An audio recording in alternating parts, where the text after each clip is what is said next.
con Ernesto Matos, que es de la Universidad de José C. Paz, Nacional de José C. Paz. No sé si querés presentarte y presentar tu trabajo, te escuchamos. Dale, muchas gracias, Mariana. Bueno, este es un trabajo preliminar que iniciamos con Carlos Magler, que con él estamos juntos en el ProINGRA, y nuestra idea un poco después de una serie de trabajos que veníamos haciendo, digamos, donde fuimos un poco más a analizar en el comercio exterior cómo es la estructura de exportación, ¿no? ¿Dónde está asentada esa maquinaria industrial que es justamente lo que nos preguntábamos a la mañana, que era qué pasa con el tráfico marítimo, ¿no? ¿Cuál es la situación? Y bueno, este es un primer trabajo que estamos arrancando y que por ahora tiene como datos generales, digamos, ¿no? De ese análisis. Por eso le pusimos un poco, pensando en la soberanía, la industria naval o la dependencia del tráfico marítimo, porque hay algunos datos que demuestran que, bueno, hoy en la Argentina la industria naval no es la principal industria, digamos. Lo primero que arrancamos, primero ver el complejo, a ver si podemos pasar a la otra.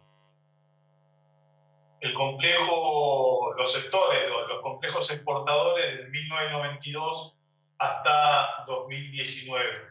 Tomamos ese periodo porque es justamente el previo a llamado a licitación de la hidrovía Paraguay-Paraná, Paraná-Paraguay, que va a ser en 2021 y que está en discusión en la Argentina todavía, que tuvo una resolución con un Consejo Federal, pero que, bueno, que previamente a esa situación lo que queríamos ver era cómo estaba compuesto nuestro complejo exportador.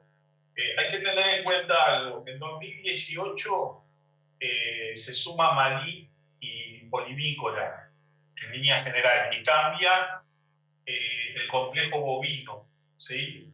Por eso lo pusimos todo junto, complejo bovino. Entonces, en este caso, digamos, con la revisión 2018, armamos el complejo exportador de Argentina por presidencia.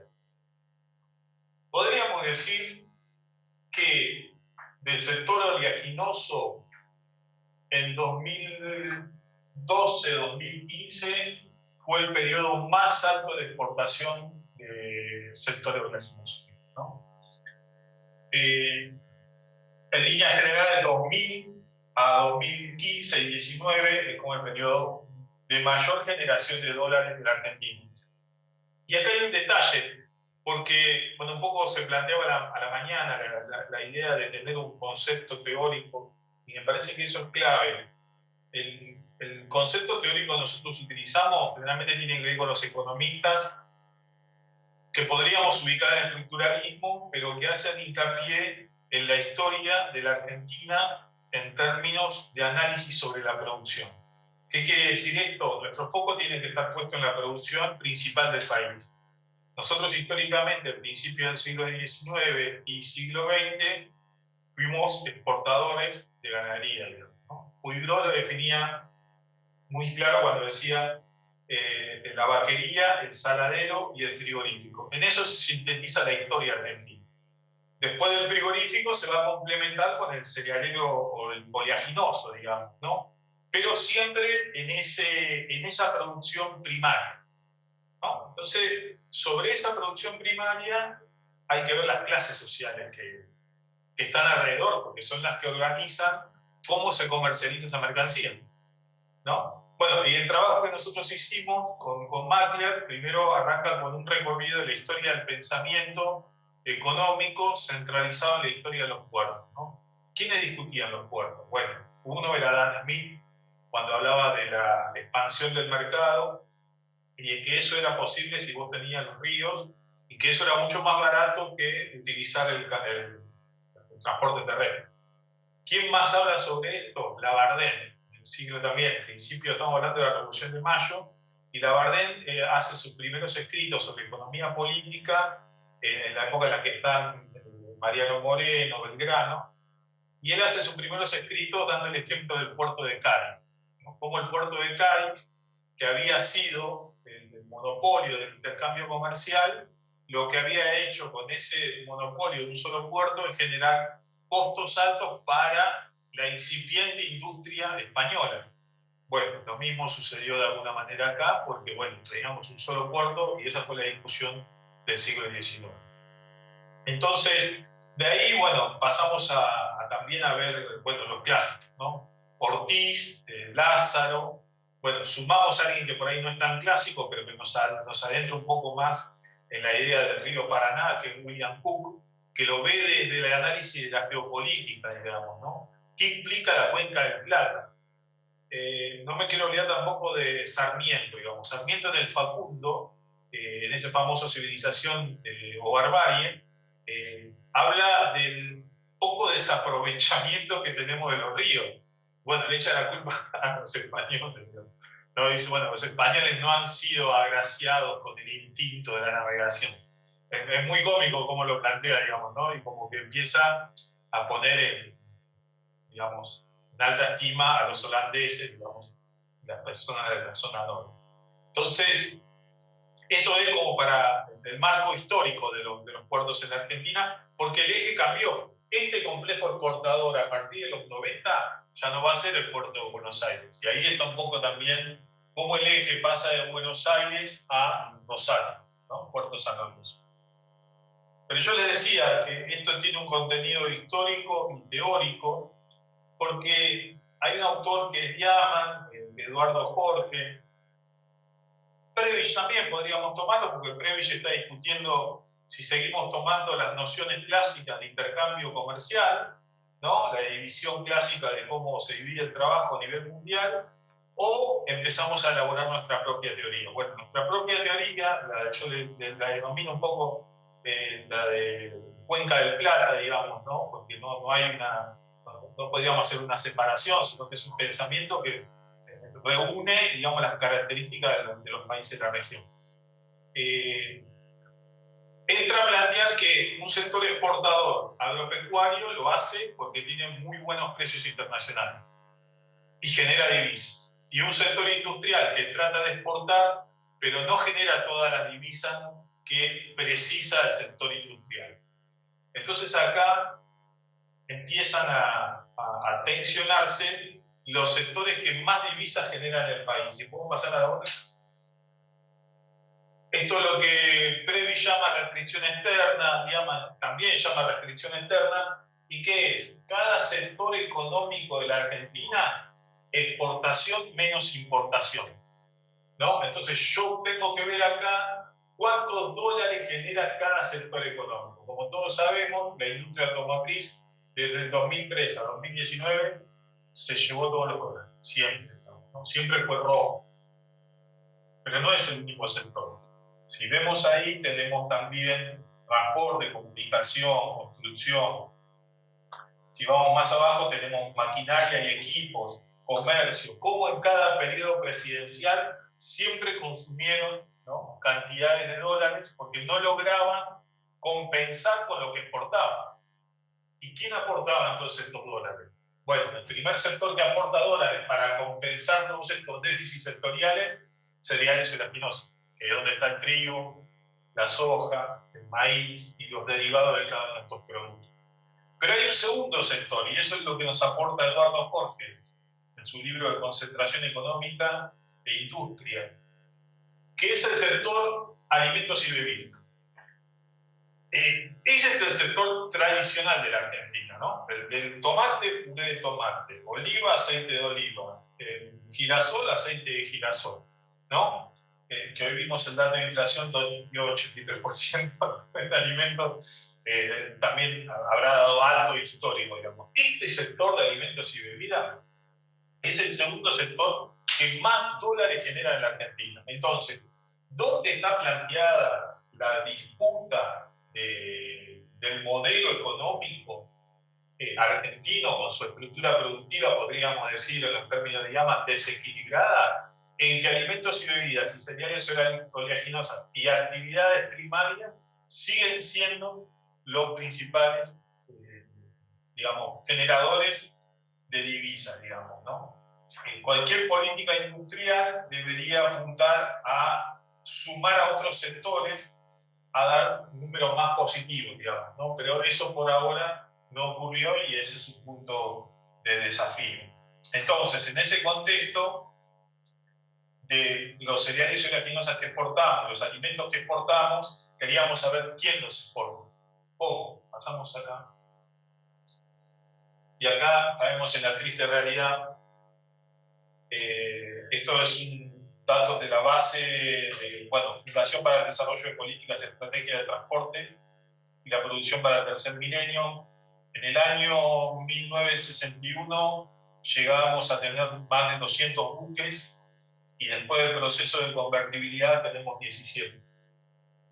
Y algunos de estos buques se los alquilamos al Paraguay, ¿no? Para transportar nuestros productos. No está hasta el 2015, pero bueno, hasta ahora cuando empezamos a analizar, empezamos a ver que, bueno, algunos buques se toman como nacional, pero son alquilados, entonces había que hacer otra distinción. Acá son los buques que son propiamente argentinos. Y este problema de pocos buques nacionales, o podríamos decir de la industria nacional, o que puedan estar regulados por el Estado, son los que de alguna manera terminan pagando un costo en flete marítimo.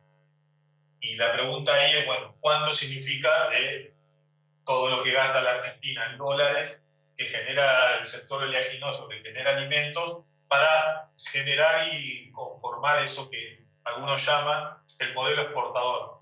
Decir modelo exportador sin tener en cuenta el flete marítimo es un error. Digamos, un error en términos de que está bien, podés seguir exportando carne, pero ¿quién lo transporta?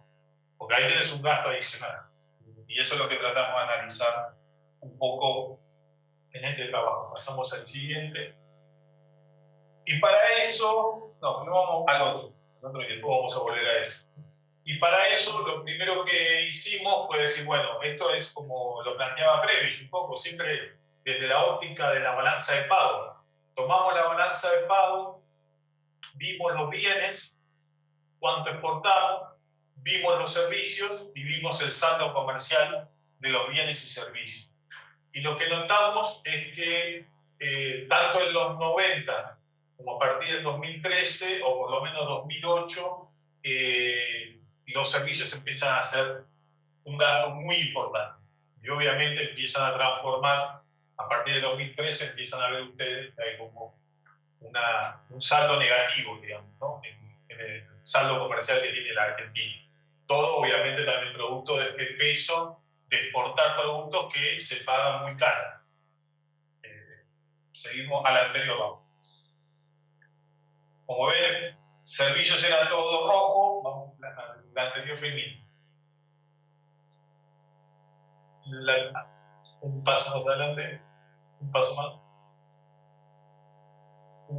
Estoy yendo ya ahí, esa es la última. No, el segundo, el tercero, creo que era el cuarto. Yo tengo ese cuarto. Ahí está. Bueno, dentro de servicios, a nosotros nos interesa ver transporte, ¿no? Porque dentro de servicios, de vuelta, una revisión de la balanza de pagos, la que yo tenía en 94-2016, que era un poquito más clara. Acá, bueno, empiezan a incluirse servicios de manufactura sobre insumos físicos pertenecientes a otros, servicios de mantenimiento y reparación. Pero bueno, eso se empezó a agregar a partir del año 2006 con la revisión 2018. Y en esta balanza de pagos, independientemente del cambio de algunos rubros, en la revisión 2018, el peso más importante de los servicios, casi me animaría a decir el 70%, 60%, es transporte.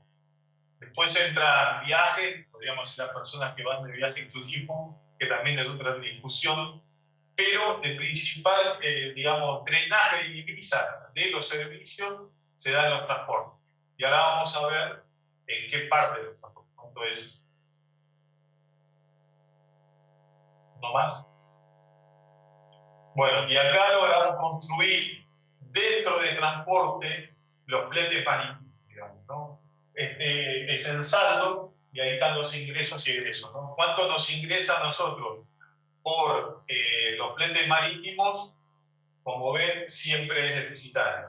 ¿no? Y en un promedio de 1.000 millones a 1.200 millones por año, ¿no? Eso es lo que representa en Argentina el gasto del transporte de los productos granarios, y que, como suerte de no tener una industria naval que podría dar una solución, no quiere decir que soluciona todo el problema, pero podría dar un impacto sobre una reducción en estos gastos que tiene sobre los fletes marítimos.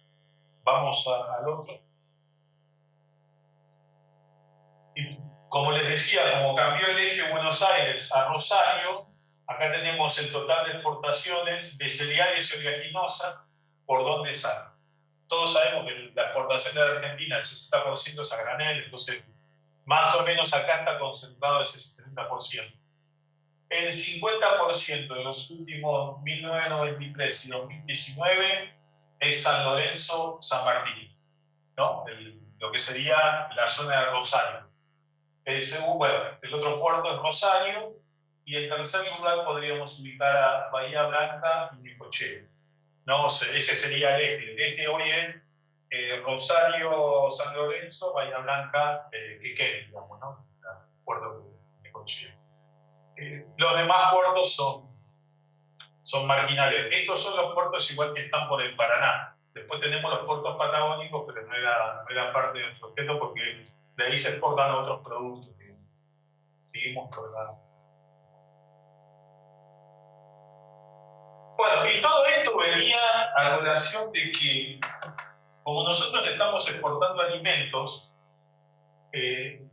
y esos alimentos se producen en la tierra, que es un factor económico que ha desaparecido, no se ha tomado con la suficiencia o digamos la necesaria relevancia que tiene la idea de tomar a los clásicos en la idea de capital, trabajo y tierra.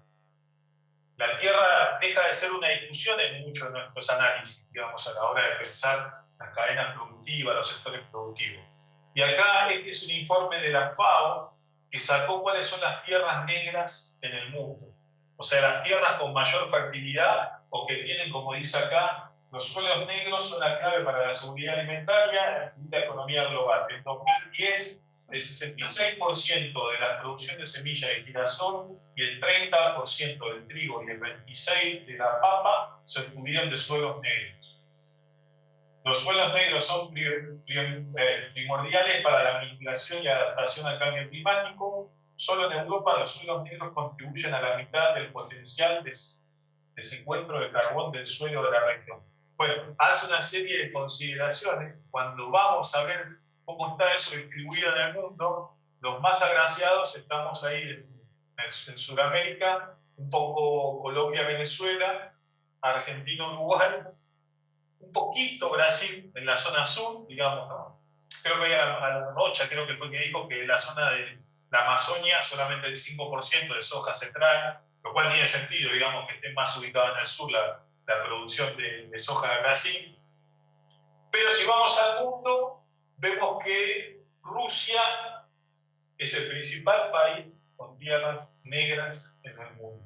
Le sigue Kazajstán, China, y en cuarto lugar entra la Argentina, en quinto Mongolia, sexto Ucrania, séptimo Estados Unidos, bueno, Colombia, Canadá y México. Bueno, ahí está puesto el foco de la atención que hoy poco estamos viendo, ¿no? Pero bueno, para ir cerrando este capítulo de la tierra, lo evaluamos según el impacto que tuvo en el valor de la tierra en Argentina. Estos son datos de Margen Agropecuario, una revista que es especialista en el tema, y bueno, nos da que la zona maicera es soja maíz, digamos, ¿no? Entonces, ahí podemos ver que la tierra, digamos, el valor de la tierra, una hectárea en Argentina, en la principal zona núcleo, salía a $2.700 la hectárea en 2002, y llegó a estar en 2013 $17.000 la hectárea. Hoy está en 14.000. Si vemos la ganadería, zona de cría invernada, estamos entre 2.500 y $7.000 la hectárea para esa producción ganadera, ¿no? Este fue el impacto, digamos, del proceso, digamos, producción, exportación y que se hizo obviamente por el tráfico marítimo. Seguimos a la otra.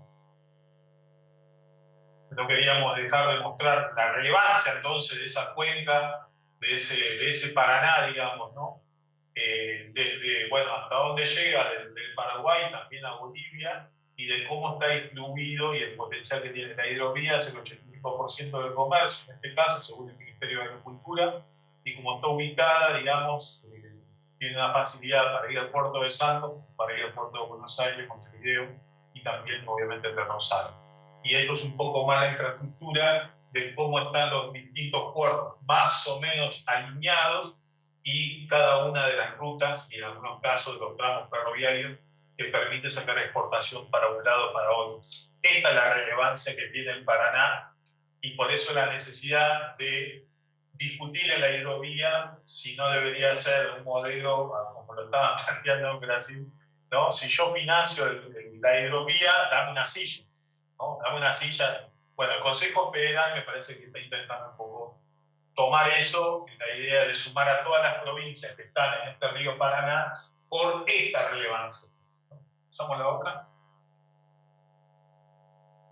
Que este es el que más me interesa que presten atención, porque es justamente donde está cada uno de los puertos y que, bueno, en algunos casos están en manos de empresas transnacionales.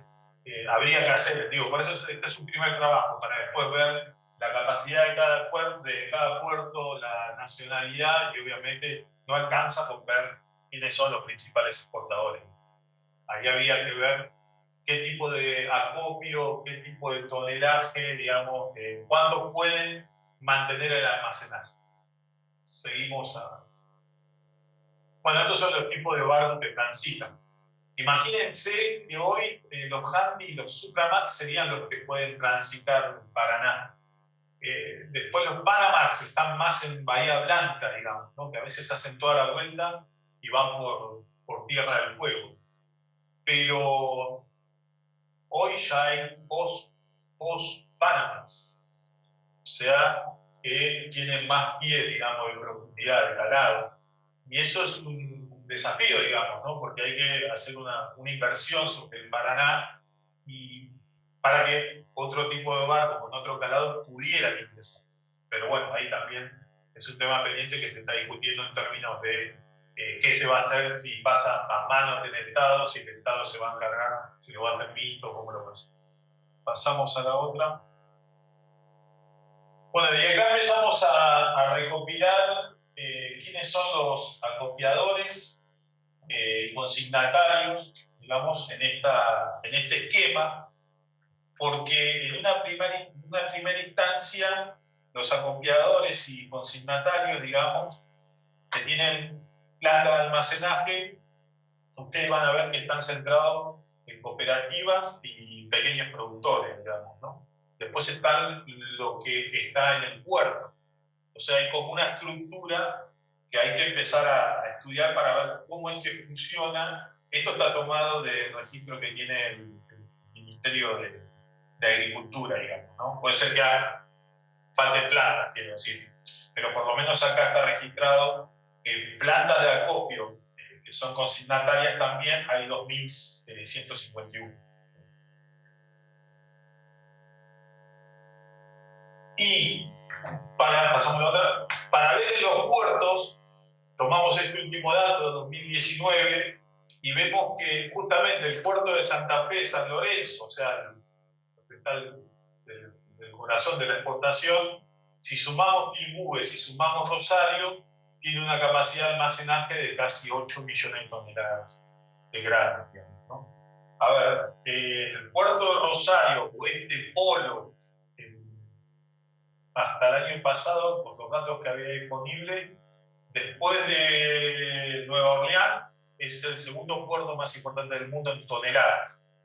Entonces, tiene esta capacidad de almacenaje, lo cual también esa capacidad de almacenaje le sirve para su industria, porque muchos de estas exportadoras generalmente se realizan la industrialización, que es el aceite de la harina de soja. Pasamos al último, y como bueno, les contaba un poco, esta es la distribución provincial según cada uno de los que se estila en este acopio, bueno, el primero que le comenté, de 2151, eran los consignatarios, ahí están, la primera columna, la segunda, digamos, de las provincias. El principal acopio consignatario de las provincias es Buenos Aires todavía, más allá de Santa Fe, es la mitad. Siendo el principal polo de exportación en acopio y consignación, no es la principal provincia, sino que está todavía en el eje Buenos Aires. Bueno, y después por cada uno, ¿no? Si la industria textilera, cervecera, biocombustible, industria balanceadora para alimento, digamos, animal, o si es fraccionadora de granos, cuántas plantas hay en cada provincia. Así que nosotros hasta ahora, esta es una aproximación para ver la estructura de no solamente del transporte marítimo, sino también de acopio, que se enlaza con esa plataforma de exportación que a veces puede estar en discusión si el acopio existe o no existe, que también surgió en algún momento en general, digamos, sobre esos debates, si hay una especulación o no, pero lo que primero queríamos hacer es tener una estructura de cómo estaba organizada para poder adentrarnos ahora a ver, ¿no? Llámese tarifa, porque, bueno, podemos adelantar algo. La hidrovía Paraná del 2014 hasta ahora genera ingresos por 190 millones de dólares promedio anual. ¿Cuánto gasta en mantener eso? 33 millones. Es la única hidrovía, o río podríamos decir, que está privatizada en el mundo. Ni Estados Unidos se animó tanto, ni el Volga, ni ninguna otra zona del mundo tiene privatizado como tenemos nosotros la hidrovía Paraná. Así que me parece que esa es la relevancia que cobra, ¿no? Si nos quedamos con la discusión del siglo XIX o avanzamos a pensar hacer como hacen la mayoría de los países del mundo, que mantienen un control sobre sus ríos. Así que yo les agradezco.